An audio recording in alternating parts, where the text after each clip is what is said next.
Hello, everyone. Welcome to my report on environmental scanning and analysis. So we will tackle about the social marketing environment, part one. Okay, so what is environmental scanning and analysis? Environmental scanning, also known as environmental analysis, is a strategic management process that involves systematically gathering and analyzing information about external factors that may impact an organization's operations, performance, and decision making.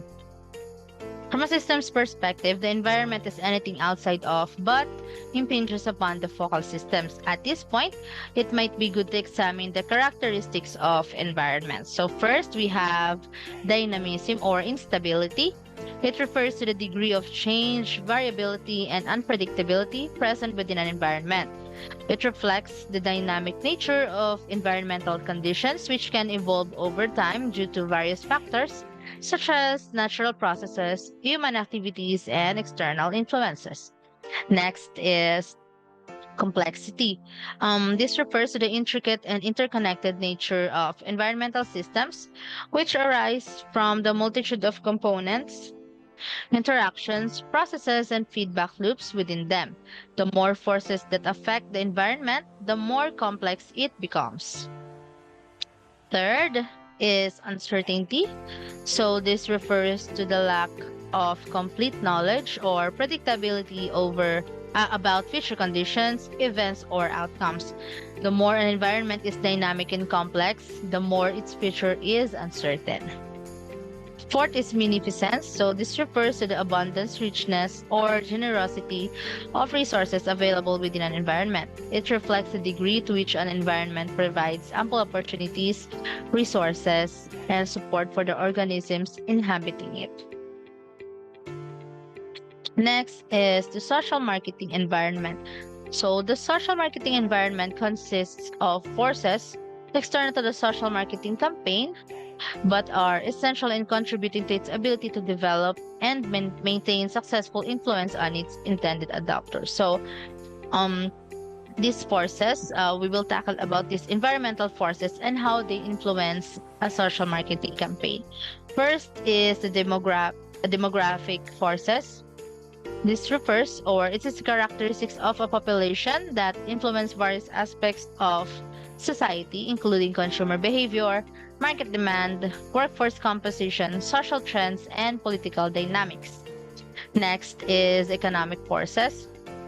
It deals with the financial aspect of social marketing environment. This include the costs which constrain or motivate the people in accepting a social product.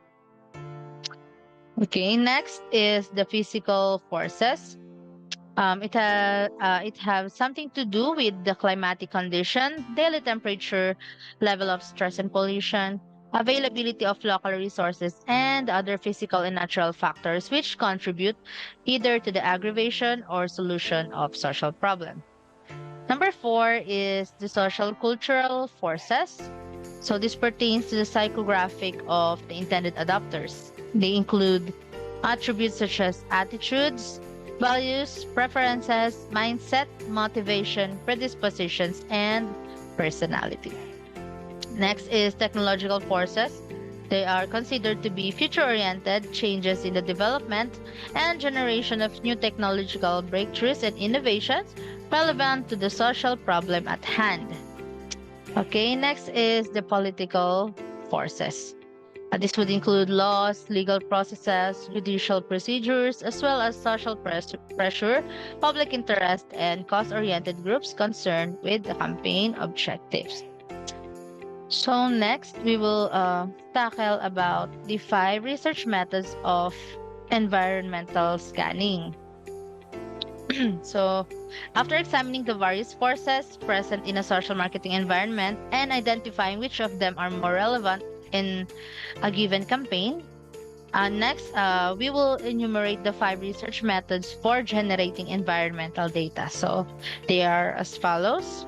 First is the opinion leader survey. So they are useful for gathering estimates, expectations, and forecasts of environmental change, their controllability, probability of occurrence, interactive effects, and priorities.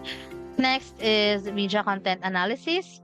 This is used to systematically analyze and interpret the content of media sources such as newspapers, television programs, websites, social media platforms, and other forms of communications.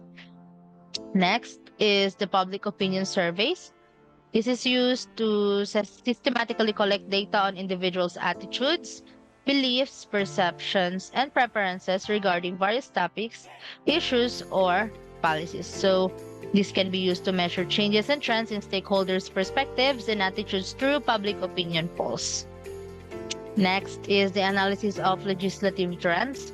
It involves examining patterns, shifts, and developments in the laws, regulations, and policies enacted by legislative bodies over a specific period.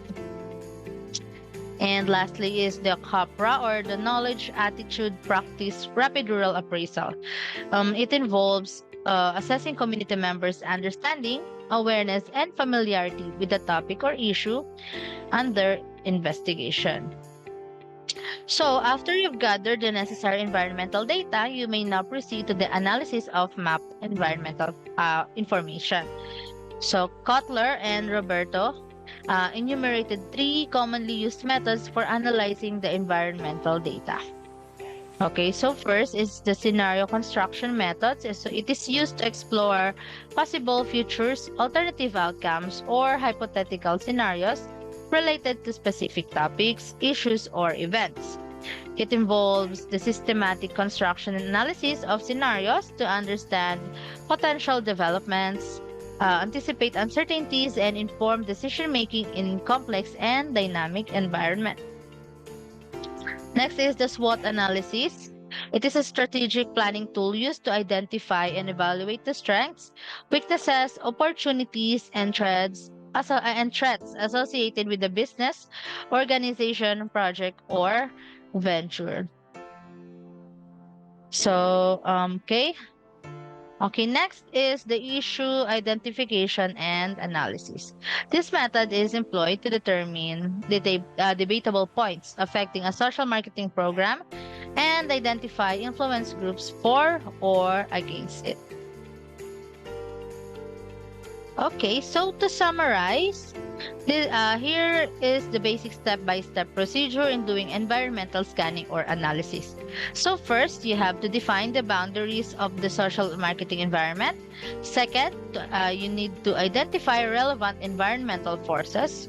Third, you must gather the necessary environmental data, so using any of the 4 methods of environmental scanning. And fourth, you need to perform analysis of the map environmental information. So that's it. Thank you for listening to my report. So the next part will be discussed by my group mates. Thank you very much.